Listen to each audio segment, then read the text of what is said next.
race review? I actually don't know. I suppose we could start the video the same way that we start most, and that is by saying welcome back, or welcome to the Calm Skateboard ASMR channel.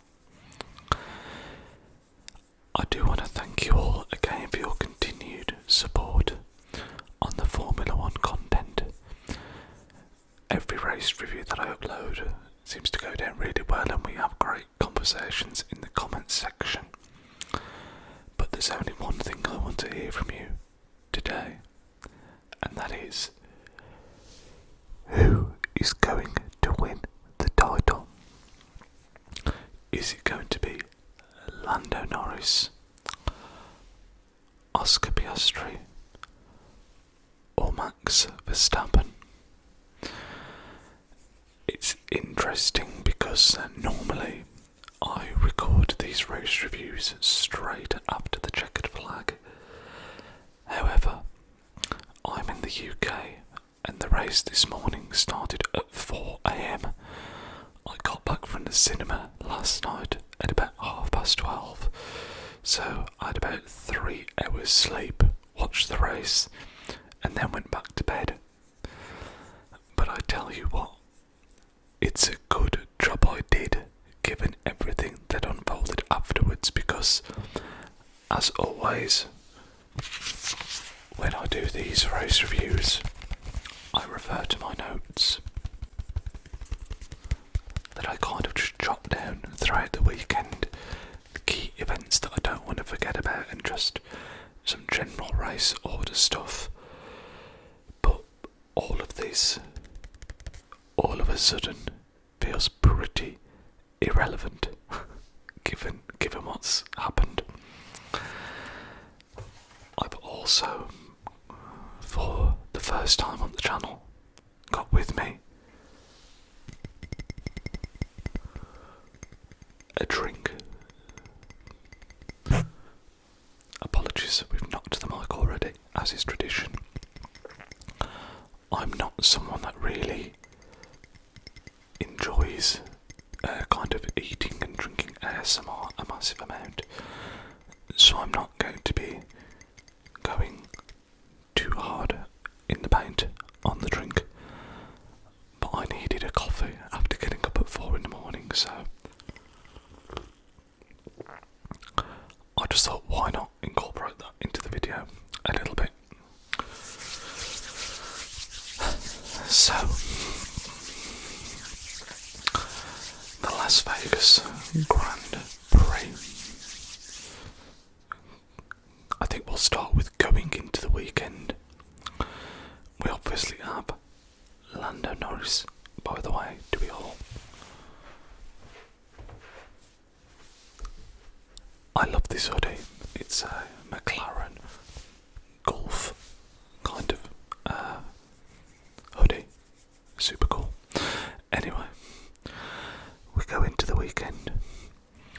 Lando Norris is in incredible form. Piastri is in a bit of a downward spiral, but I think you could argue that over the last 5 or 6 races, Verstappen is still the most informed driver. Over the last 2 or 3, it's been Lando, but over the last 5 or 6, it's been Max. Now, we have, before the Vegas Grand Prix, excuse me, before the Vegas Grand Prix, we have 3 races left, including Vegas itself, one of which has a sprint. So, I kind of felt like if Norris was to win this race, I think it'd be very, very difficult to catch. I think he would really be in the box seat, as they say. So we go to qualifying, which was also at 4 o'clock in the morning. And I didn't get up for that, but I did watch the highlights, the extended highlights, when I was amazed to see the rain. The rain had been bucketing it down, and I honestly wish I'd have woken up for it now, because the amount of sideways action that some of those cars were doing was just, you don't see that much of it that often in F1. There was some crazy slides from multiple drivers. But if I look at my notes, the main things I've written down here are wet quali with dynamic conditions, which we'll get onto in a second. Hamilton and Antonelli both out in Q1, which was a big surprise, particularly as both the Mercedes and the Ferrari seemed to have good pace with the other drivers in Leclerc and Russell. I have made a particular note of Franco Colapinto's sideways action. I'll try and include a screenshot of it, because you didn't see that. There are not many times I can think of seeing an F1 car that sideways. I think Verstappen had one either last year or the year before in Barcelona. But I mean, yeah, Colapinto did incredibly well to keep that going. When I say dynamic weather and dynamic track, what I mean by that is the track's constantly improving, and that always makes for the best qualifying sessions, because quite often it means the last driver over the line is going to get, a chance to go up there, so you get results that are a little bit more out of the ordinary. The likes of the McLarens, the Ferraris, the Mercedes, they're not guaranteed to be up there. And what seemed to be happening, or at least according to my notes, what seemed to be happening was Norris was pretty consistently up there. He was, whenever he put in a lap, he seemed to go top or second, or he was right up there. But Piastri was really struggling. He was still making it through. He actually made it through Q2 by the skin of his teeth. I think he qualified 9th in that little in Q2, but he made it through. And we ended up, after qualifying, with Lando Norris on pole, which I've got to really, again, just praise his composure, his consistency, and the amount of pressure he's under, and at the moment he just keeps on delivering. So in those mixed conditions on a difficult track, really big props to Norris. Behind him we had Max Verstappen. Whenever there's changing conditions, you always fancy Max to be there or thereabouts. Carlos Sainz got third, which was a fantastic qualifying for him. We then had George Russell fourth, Piastri all the way back in fifth. So again, his bad form just continuing really. And then we had Liam Lawson, Alonso, Hadjar, Leclerc, and Gasly. So a pretty crazy top 10, and that's exactly what the mixed conditions can do. They can just really shake up the order, which is always great fun to watch.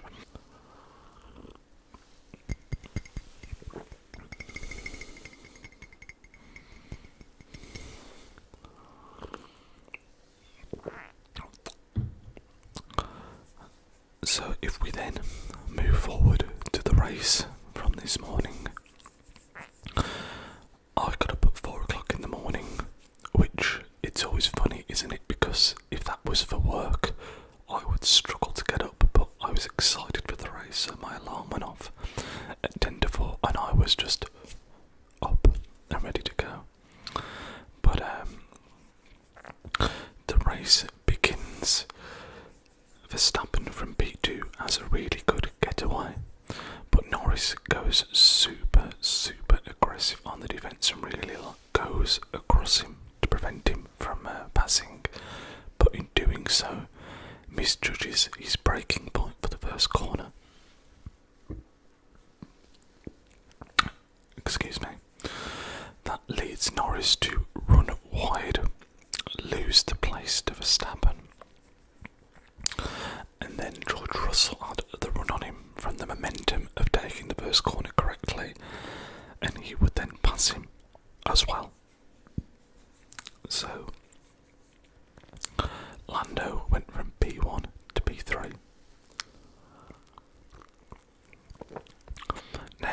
obviously that's not great, but the blessing for him was that Piastri, who is his, at this time, main championship rival, also had a poor start. He dropped from 5th to 7th, and actually, in the first corner, there was a lot of chaos.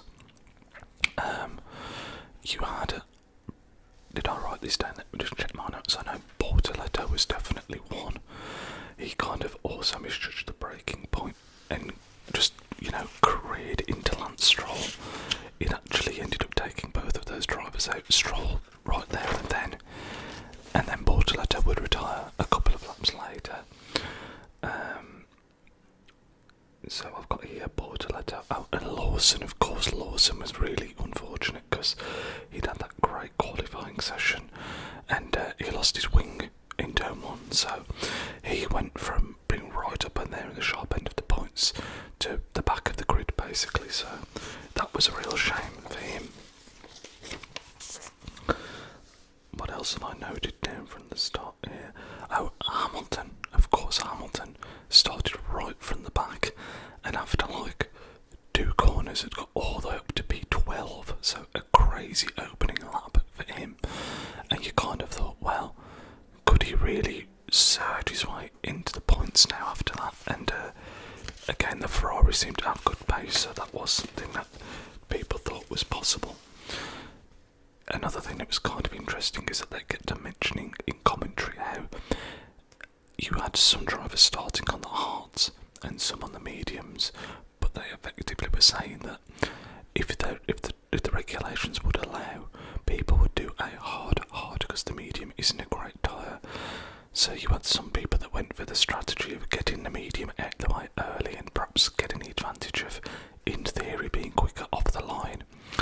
And then there was also the other side of that, which is you start on the hard and then finish on the medium, or do a 2-stop and go back to hard.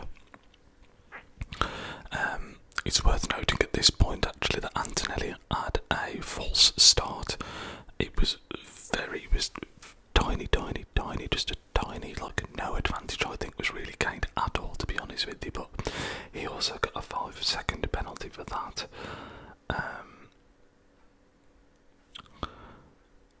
Honestly, my handwriting is abysmal here. You can tell it was 4 o'clock in the morning. I mean, what even is this that I've written?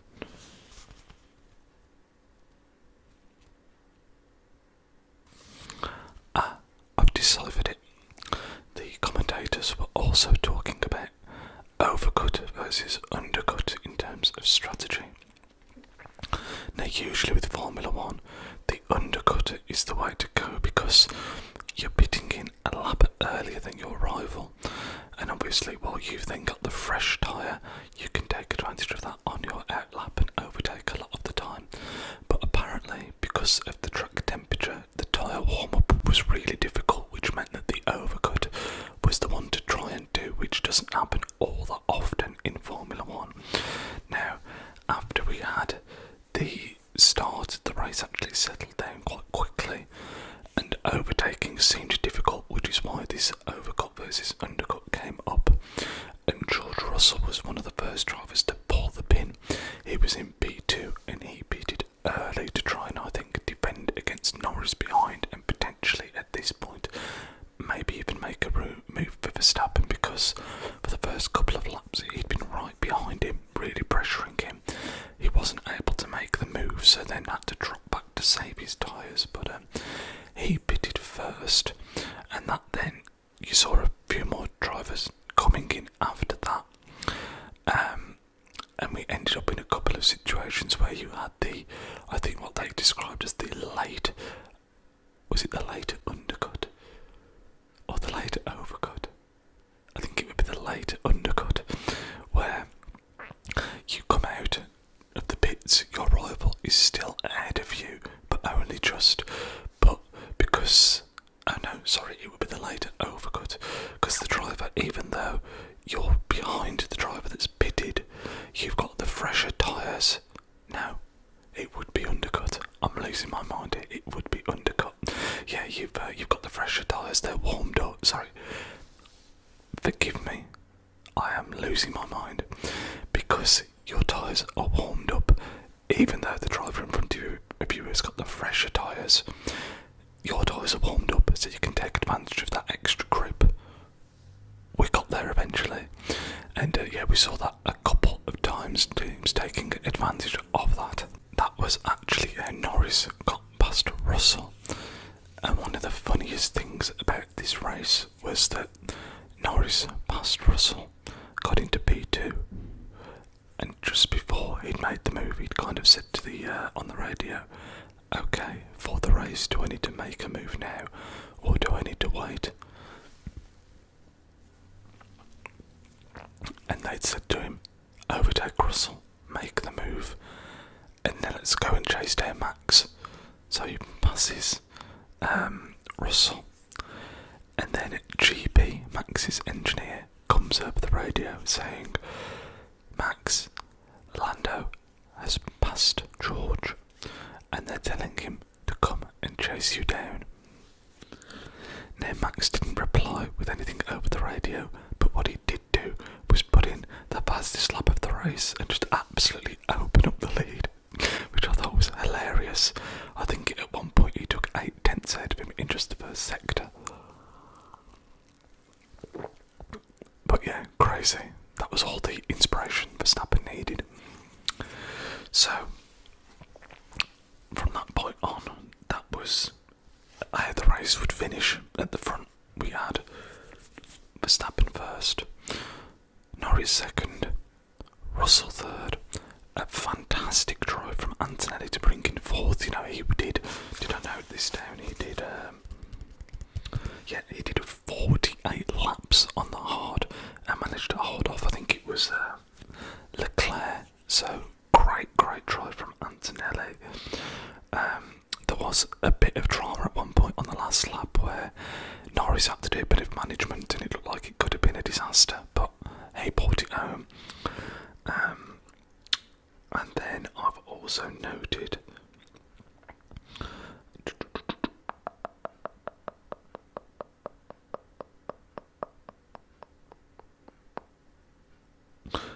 I just also noted about how difficult it was to overtake again here, considering that Hamilton got all 8 positions in the first lap of chaos and went from P20 to P12, but then only finished 10th, so he didn't really move forward much more after that.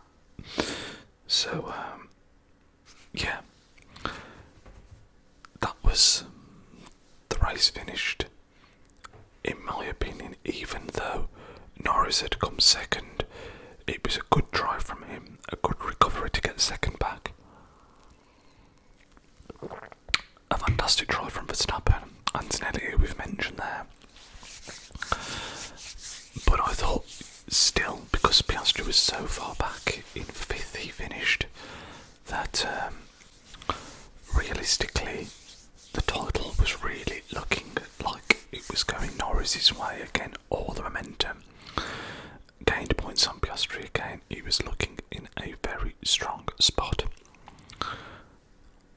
Now this is the point where I would normally record the video, but as I said, I went back to bed to catch up on a few hours after getting up so early.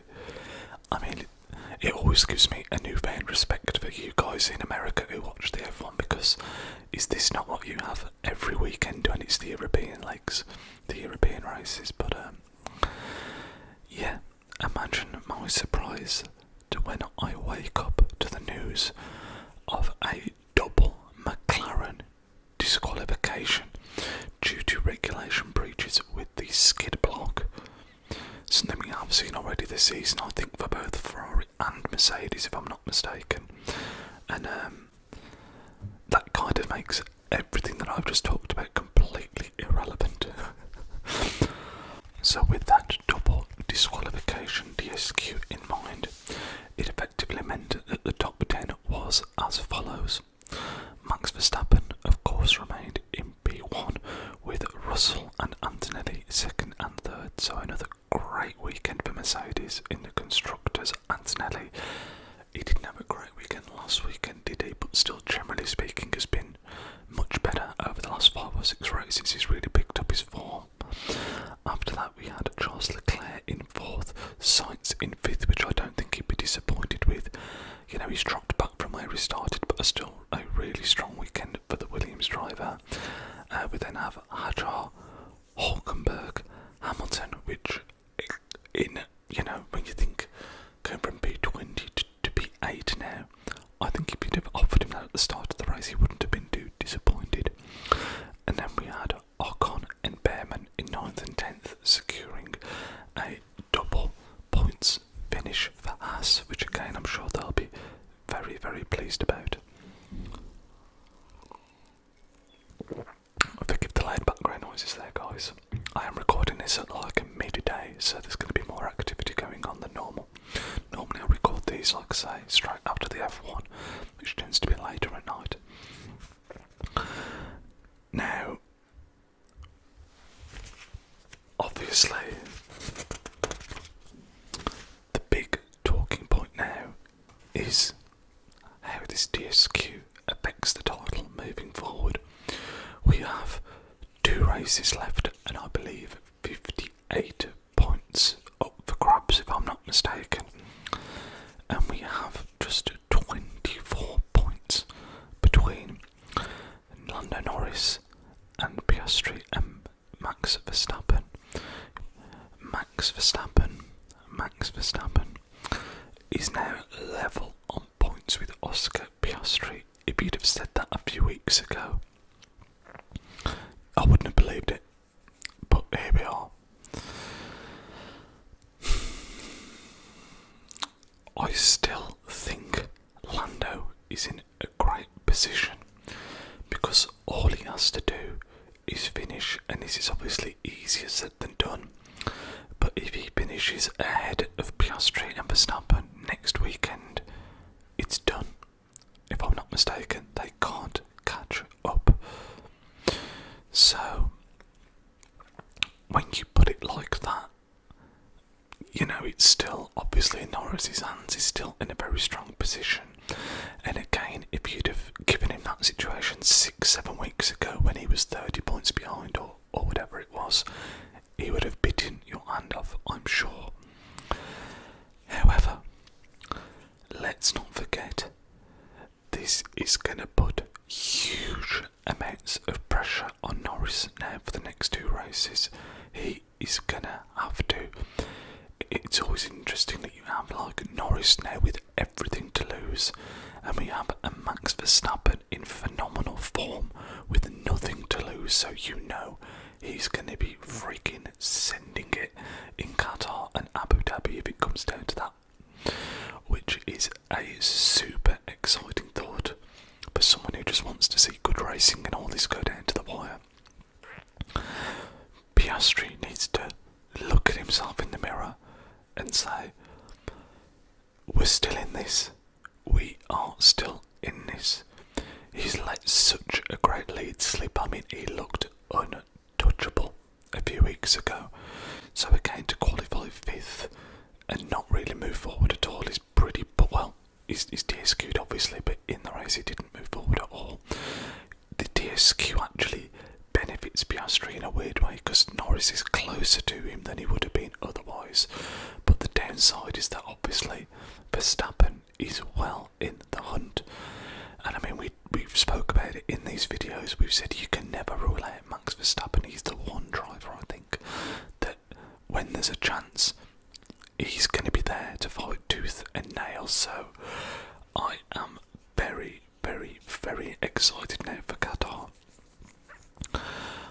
I still very much think it's Norris's to lose, obviously, and I still think Lando Norris, if I was a betting man, I still think Lando Norris is going to bring home the title for his maiden Drivers' Championship. But my word, I think we can all agree now that Verstappen especially is going to make sure he works very, very hard for it. Yeah, I'm really looking forward to Qatar now. It's going to be very interesting. We've seen how aggressive Verstappen can be with it all on the line, so I mean, it's McLaren have to look at themselves really, because they've really let him back in this when there was no right for him to be there. But here we are. So, I think you have to say, great weekends for the likes of Lewis Hamilton, who had a strong, well, not a great weekend, but a great race from Hamilton, who's had a good recovery. I think you have to look at Carlos Sainz and again say, great weekend. Haas, double points, great weekend. Mercedes 2 and 3, really looking strong now in the constructors for those guys. But Max Verstappen, what a result for him. Incredible. There was the old meme back in the day where it was a video and it was, you'd faintly hear in the background the Max Verstappen song, the do do do do, Max Verstappen. I think it was that one. Or was it? No. Yeah, I think it was Super Max, the Max, Super Max. And it was just getting louder and louder and louder as he was coming past. And that is what Norris has got to contend with now. He is in it.